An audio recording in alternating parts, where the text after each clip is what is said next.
Hey guys, JC here. Alright, today I'm just gonna kinda do a quick, quick overview of just a couple of things you're gonna need to survive the zombie apocalypse.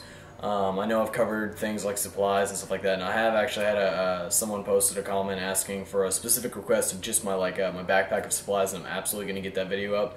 But for the time being, what I want to go ahead and cover is the certain types of things you personally are going to have essentially inside you to be able to survive the zombie apocalypse. I'm talking about organs, things like that. Obviously, you'll need them, otherwise you might as well be a zombie. Possibly even a zombie if you're already missing your organs. Let's talk about the physical and mental preparation. Physical preparation. You need to be physically fit to some degree. I'm not saying you have to be some kind of bodybuilder. I'm not saying you have to be a fitness trainer. I'm not saying you have to be some kind of, jock football player. I'm not saying you have to do that. Myself, I'm not some huge buff dude running around. I consider myself to be pretty fit. At least once a week, I go on about a 4-mile jog. I try to make sure that is always in my schedule, about at least a 4-mile jog. So that helps to keep my cardio up, and so that's one. I'm constantly working out with weights. If you're going to do that, though, obviously, guys, be careful. I'm only covering that because if you end up injuring yourself, you permanently do some kind of damage, something like that. Good luck surviving the zombie apocalypse. So I would obviously I would recommend, if you're going to do it, be careful, be smart. It gets to a certain point to where I won't go above a certain amount of weight unless I'm wearing, especially for for dumbbells and things like that. Whenever I'm doing just a standard curl and things like that, or whenever I'm doing squats, I won't go any further above a certain weight until I have. Until I'm wearing, or unless I'm wearing one of those the back supports that you can buy them at Academy, Walmart, those kind of places, for weight training. And the only reason why I suggest that is my mentality is I want to know that I can carry somebody should there be a situation that arises. I'm not talking about, look, if you're out there and you guys are going on a little search or a hunt or whatever, and then they get bitten or bit or whatever. Probably not the best thing to be taking it back to camp. Unless it's just the two of you, then you can make that call, you can decide what you're going to do, but otherwise, you don't know how long it's going to be till they eventually die from the infection, turn, things like that, and you really don't want to be exposing yourself to it, so I wouldn't recommend throwing them over your shoulder or something, trying to carry them. But, you're out there hunting or searching for somebody or whatever the case is. Let's say you find them. They're not dead. They're not bit. They're not anything like that. They've just dehydrated, passed out. I want to know that I can carry them back should I need to. That's one of the reasons why I work out, and I do squats and I do weights and things like that. Of course, the main reason, obviously, is to get fit and to get strong.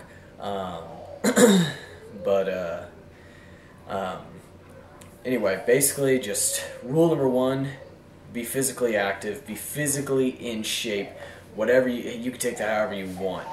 If you're very heavy set, but you say, I can handle my own business, whatever, you know what, more power to you, good luck. The next part is obviously mental preparation. You got to be able to handle your shit.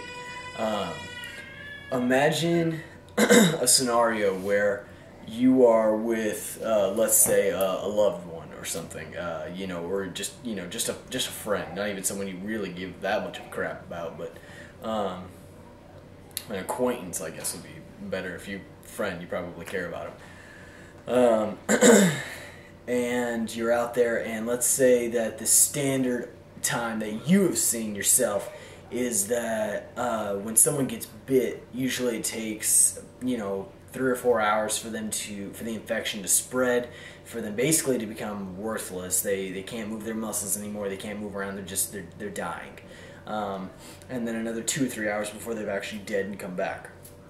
So let's just say a 6 or 7 hour transformation from the time they're bitten. It's not even a mortal wound, as far as like bleeding out or anything. Just the infection itself.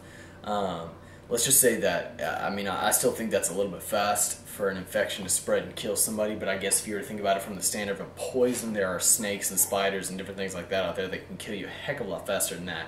if you get bit by them. So I suppose that an infection that could ravage the planet probably could infect somebody pretty quick. So let's just say that's what you're looking at, and you're out there, and let's just say if you've got a brother or sister and they're out there with you and they get bit. Now what do you do? What's your thought process? As far as you know, there's no cure for this, and you definitely, if you're out in the middle of the woods or you're out in the middle of a city or whatever full of zombies, you can't exactly say, okay, well, we'll take this next 6 or 7 hours, we're going to find ourselves a cure, we're going to get you set, and you're going to be good. It's all good. That's not going to happen, guys. So you have to ask yourself, what are you going to do? Well, there's one of two options. You can either try and help them and let them live as long as possible until eventually they do slip away.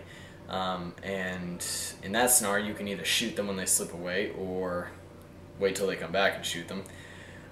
Or you can, the second option is to just end it.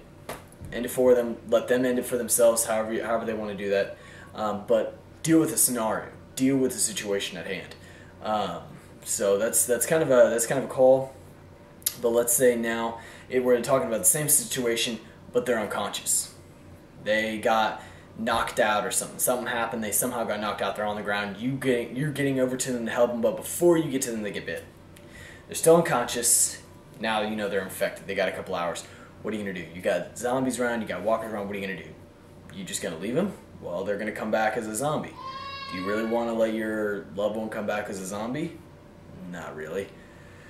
But at the same time, you don't have the time nor the ability really to pick them up and carry them out of there. So what are your options? Leave them, let them turn into a zombie, or don't let them turn into a zombie. So those really seem to be the only options you're left with. Personally, myself, as much as it would kill me in that kind of a scenario, I mean, I guess there's always a third option of dying there with them, but that doesn't make a whole lot of sense to me. But in that kind of a situation, they're unconscious. You got nothing. I mean, you can't be weighted down by this. You're going to die otherwise. And I know that people say, you know, well, better to die with my family than to die alone. Well, okay, granted. But does your family, if they were in this situation, if they were the ones on the ground and they know they're finished, they feel that way? They feel like you should stay there and die with them? Because I know my family would not. I know that if I was in that situation and my family was there and they had to make that call and I had any way of telling them, I'd say, you point that gun, you pull the trigger, you kill me. You understand? Don't sit here and die for me. You point the gun at me, you pull the trigger, and you move on. You can grieve about me some other day. Today, survive. So, anyway, Heart of Stone, mentally prepare yourselves, guys, because in any kind of apocalypse, it doesn't matter, zombie apocalypse, atomic apocalypse, whatever you want to say, nuclear apocalypse, whatever, atomic, nuclear, whatever. Any kind of apocalypse, you're going to have to be able to deal with it, guys. People are going to die. It's going to happen. And if you're going to be the one that's going to survive, you need to be able to make that kind of call. So anyway, mental preparation, physical preparation, get yourselves ready, guys. Get yourselves in shape. Get yourselves in shape both physically and mentally. And like I said, I'm going to go ahead and I'm gonna get a backpack, my backpack of supplies. I still got a couple more things I need to add to it, and then I will have it for you guys to see.